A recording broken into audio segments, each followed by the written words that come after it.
Hi friends, నేను మీ జ్ఞానేశ్వర్. మన పాత ఛానల్ డిలీట్ అయిపోయింది. సో దయచేసి ఈ కొత్త ఛానల్ని లైక్ చేయండి, షేర్ చేయండి, సబ్స్క్రైబ్ చేసుకోండి. పాత ఛానల్లో ఎలా సపోర్ట్ చేశారో ఈ కొత్త ఛానల్లో కూడా సపోర్ట్ చేశారని మనసారా కోరుకుంటున్నాను. మనం ఈ వీడియోలో ఈసారి డబుల్ ఎలిమినేషన్ ఉండబోతుంది అని మన కొత్త అప్డేట్ అయితే వచ్చింది. సో డబుల్ ఎలిమినేషన్ అయితే ఎవరు ఎలిమినేషన్ కాబోతున్నారు, అలాగే ఒకరు ఎలిమినేషన్ అయితే అయ్యారు, ఆ ఎలిమినేషన్ అయిన కంటెస్టెంట్స్ ఎవరు అనేది ఈ వీడియోలో క్లియర్ కట్గా మాట్లాడుకుందాము. అలాగే నాగార్జున గారు ఎవరెవరికి క్లాస్ పీకాడు, అలాగే మన పవర్ అస్రా వాడారా, అలాగే గోల్డెన్ బజర్ ఉంది కదా తనుజ దగ్గర, తను కూడా వాడిందా, ఎన్ని వివరాలు మీకు తెలవాలంటే మన వీడియో చివరకు చూడండి. జస్ట్ 5 minutes వీడియో చూడడం వల్ల మీకైతే ఫుల్ క్లారిటీ అయితే వస్తుంది. సో నా పేరు జ్ఞానేశ్వర్, నాకు ఒక ఇన్స్టాగ్రామ్ ఐడి ఉంది. ఆ ఇన్స్టా ఐడి పేరు జ్ఞానేశ్వర్ బీబీ రివ్యూస్ అని ఉంటుంది. ఇన్స్టా ఐడిని ఫాలో అవడం వల్ల బిగ్ బాస్ 9 సంబంధించినటువంటి ప్రతి ఒక్క అప్డేట్ 24/7 లైవ్ అంటే ఇన్స్టా స్టోరీ రూపంలో పెడుతూనే ఉంటాను. సో దయచేసి ఇన్స్టాని ఫాలో అవ్వండి. ఇన్స్టాని ఫాలో అవ్వడం వల్ల బిగ్ బాస్ 9 సంబంధించినటువంటి లేటెస్ట్ అప్డేట్ అయితే మీరు ఎప్పటికప్పుడు తెలుసుకుంటారు. సో అసలైన మ్యాటర్కి వెళ్దాం. నామినేషన్లో టోటల్గా 7 కంటెస్టెంట్లు అయితే ఉండడం జరిగింది. మనం గత వారం రోజుల నుంచి చెప్తున్నాము ఎవరు సేఫ్ జోను, ఎవరు డేంజర్ జోను, ఎవరు ఎలిమినేషన్ దగ్గర ఉన్న అనేది. సో 7 కంటెస్టెంట్ ఎవరు అంటే తనుజ, కళ్యాణ్ పడాల, సుమన్ శెట్టి, భరణి, సంజన, రాము రాథోడు, సాయి శ్రీనివాస్. టోటల్గా 7 కంటెస్టెంట్లు అయితే నామినేషన్లో ఉండడం జరిగింది. వీళ్ళల్లో తనుజ, కళ్యాణ్ పడాల, సుమన్ శెట్టి, అలాగే సంజన వీళ్ళందరూ సేఫ్ జోన్లో ఉన్నారు. కొంచెం డేంజర్ జోన్లో భరణి గారు, రాము రాథోడు, సాయి శ్రీనివాస్ అయితే ఉన్నారు. సో మనకు వచ్చిన లేటెస్ట్ అప్డేట్ ఏంటంటే ఎలిమినేషన్ అయింది ఎవరో కాదు, సాయి శ్రీనివాస్ ఎలిమినేషన్ అవ్వడం జరిగింది. ఎందుకంటే సాయి శ్రీనివాస్ వల్ల ఎలాంటి కంటెంట్ లేదు, ఎలాంటి డ్యాన్స్ లేదు, ఎలాంటి గొడవలు లేవు. సో తను ఉండడం వల్ల బిగ్ బాస్ హౌస్కి మైనస్ తప్ప ప్లస్ అనేది ఎలాంటిది లేదు. అలాగే తన ఓట్లు కూడా చాలా తక్కువ పడ్డాయి.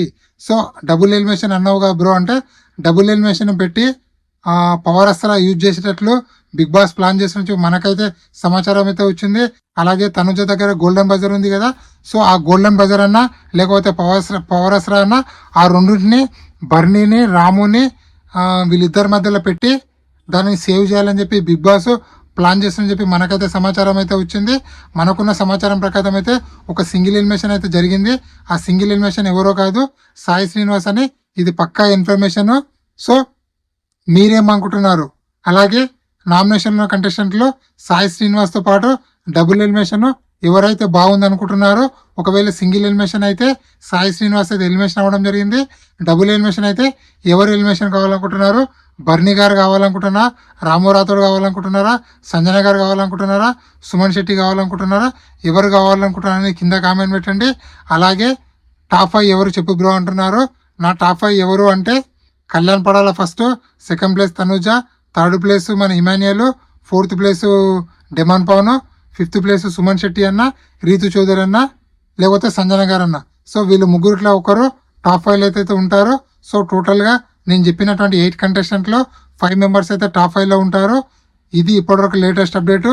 అలాగే దివ్య నిఖిత తనుజని మోసం చేసిందంటే 100% పర్సనల్ గర్జు పెట్టుకొని, పర్సనల్గా కోపం పెట్టుకొని తనుజని నిన్న క్యాప్టెన్ కంటెండర్ టాస్క్ నుంచి రిమూవ్ చేయడం జరిగింది.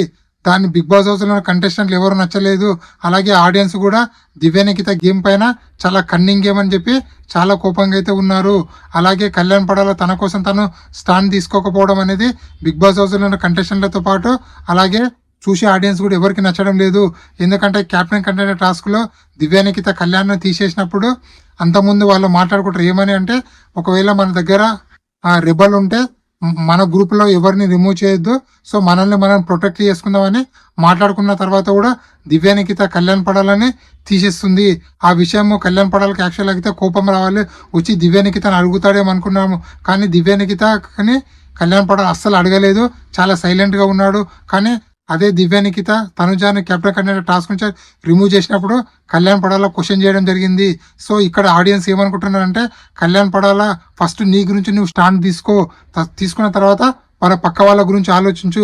ఎందుకంటే బిగ్ బాస్ హౌస్లో నువ్వు ముందుకు వెళ్ళాలన్నా, నువ్వు బిగ్ బాస్ హౌస్లో ముందుకు కొనసాగాలన్నా, లేకపోతే బిగ్ బాస్ హౌస్లో నువ్వు విన్నర్ కావాలన్నా ఫస్ట్ నీ గురించి నువ్వు మాట్లాడుకో, నీ గురించి నువ్వు స్టాండ్ తీసుకో. దాని తర్వాత పక్క వాళ్ళ గురించి ఆలోచించు. నువ్వు తనుజ గురించి ఆలోచిస్తే నీ ఫ్యాన్స్ ఎవరికి ఓటేయాలి? నీకు ఓటేయాలా, తనుజకు ఓటేయాలా? నీ ఫ్యాన్స్ నీకు ఓటేద్దామంటే నువ్వేమో పోయి తనుజకు సపోర్ట్ చేస్తున్నావు, తనుజ భజన చేస్తున్నావు. కాబట్టి ఎట్టి పరిస్థితుల్లో కళ్యాణ్ పడాల తన గురించి తను గేమ్ ఆడితే చాలా బాగుంటుంది చూడడానికి. అలాగే కొత్త రికార్డు సృష్టించే ఇమాన్యుయల్ 7 వారాల నామినేషన్ రాకుండా మన ఎవరు సందీప్ మాస్టర్ యొక్క రికార్డ్ని బ్రేక్ చేయడం జరిగింది. ఆల్మోస్ట్ 10 వారం నామినేషన్లో లేడు. ఎందుకంటే 9వ వారము ఆల్రెడీ కెప్టెన్ అయ్యాడు. నెక్స్ట్ వారం కూడా తను కెప్టెన్ అవడం వల్ల నామినేషన్లోకి రాడు. ఆ తర్వాత ఫ్యామిలీ వీక్ ఉంటుంది. సో 10 వారాల్లో నామినేషన్లకు రాకుండా కొత్త రికార్డు సృష్టించిన ఇమాన్యుయల్. So Emmanuel all rounder. ఒక గేమ్ ఆడుతుండు, కామెడీ చేస్తుండు, టాస్కులు ఆడుతుండు, అలాగే ఫుల్ ఎంటర్టైన్మెంట్ ఇస్తుండు, అలాగే సెంటిమెంట్ ఇస్తుండు. సో ఓవరాల్గా ఆల్రౌండర్ ఇమాన్యుయల్. కానీ విన్నింగ్ రేజ్లోకి వెళ్ళి పక్కకి తప్పాడని చెప్పి 100% మనం చెప్పవచ్చు. ఎందుకంటే విన్నింగ్ రేజ్లో ఉన్నటువంటి కంటెస్టెంట్లు ఎన్నిసార్లు నామినేషన్లోకి వస్తే అంత ఓటు బ్యాంక్ అనేది భారీగా పెరుగుతుంది. వాళ్ళకంటూ ఫ్యాన్ బేస్ అనేది పెరుగుతుంది. వాళ్ళకంటూ సపరేట్ ఫ్యాన్ పేజెస్ అని ఏర్పడతాయి. సో ఇక్కడ ఇమాన్యుయల్ నామినేషన్కి రాకపోవడం వల్ల తనకు ఓటేసే ఆడియన్స్ ఎవరు అనేది ఇంకా క్లారిటీ లేదు. అలాగే తన ఓటు బ్యాంక్ ఎంత ఉంది అనేది కూడా క్లారిటీ లేదు. తనకు ఎంత పర్సెంట్ ఓటు పడుతుంది, తను టాప్లో ఉన్నాడా, లీస్ట్లో ఉన్నాడా, ఎలా ఉన్నాడా అనేది కూడా ఎవరికి క్లారిటీ లేదు. ఆ విధంగా విన్నింగ్ రేజ్ల నుంచి మన ఇమాన్యుయల్ పక్కకి తప్పుకోవాలని చెప్పి గట్టి సమాచారం అయితే వచ్చింది. సో చూద్దాము. ఇప్పటివరకు అయితే కళ్యాణ్ పడాలా తనుజ వీళ్ళిద్దరి మధ్యలో టఫ్ ఫైట్ అయితే జరుగుతుంది. విన్నర్ నివ్వా నీనా అని చెప్పి నిన్నటి ఎపిసోడ్తో గ్రాఫ్ అనేది తనుజకు భారీగా పెరిగింది. ఎందుకంటే సెంటిమెంట్ బాగా వర్కౌట్ అయింది. తనుజ నిన్న ఏడవడం వల్ల సెంటిమెంట్ అనేది బాగా వర్కౌట్ అయింది. అలాగే తనకు మైనస్ కూడా అయింది. అది ఆ మైనస్ ఏంటంటే రీతు చౌదరి తోటి ఒక డీల్ అనేది ఏర్పరచుకుంటా. ఆ డీల్ ఏంటంటే గోల్డెన్ బ్రజర్ నీ కోసం నేను వాడతాను, బట్ నీవు కెప్టెన్ రేజ్ నుంచి తప్పుకో అని చెప్పి వాళ్ళిద్దరు డీల్ చేసుకుంటారు. అక్కడ ఒక విన్నర్కి ఉన్నటువంటి క్వాలిటీస్ తనుజలో లేవని చెప్పి క్లియర్ కట్గా అర్థమవుతుంది. ఒక వారం ఏమో నాకు అసలు సపోర్ట్ లేదని ఒక వారం మాట్లాడుతుంది, ఒక వారం ఏమో నాకు సపోర్ట్ చేయండి అంటుంది, ఇంకొక వారం ఏమో నేను ఇండివిజువల్గా వచ్చాను, ఇండివిజువల్ గేమ్ ఆడుతుంటుంది. ఇక్కడ తనుజ తన మాట పైన తను ఉండడం లేదు. సో బిగ్ బాస్కి గతి లేక, ఆడియన్స్కి గతి లేక తనుజను విన్నర్ చేయాలని చెప్పి అనుకుంటున్నారు. సో ఇది ఇప్పటివరకు లేటెస్ట్ అప్డేట్. ఇలాంటి కొత్త అప్డేట్ ఎప్పుడప్పుడు అందిస్తున్నాను. ప్లీజ్ మన ఛానల్ని లైక్ చేయండి, షేర్ చేయండి, సబ్స్క్రైబ్ చేసుకోండి. సింగిల్ ఎలిమినేషన్ అయితే సాయి శ్రీనివాస్ ఆల్రెడీ అయ్యాడు. డబుల్ ఎలిమినేషన్ అయితే రాము అన్న, బర్నీ అన్న ఇద్దరిలో ఒకరు ఎలిమినేషన్ అయిపోతారు.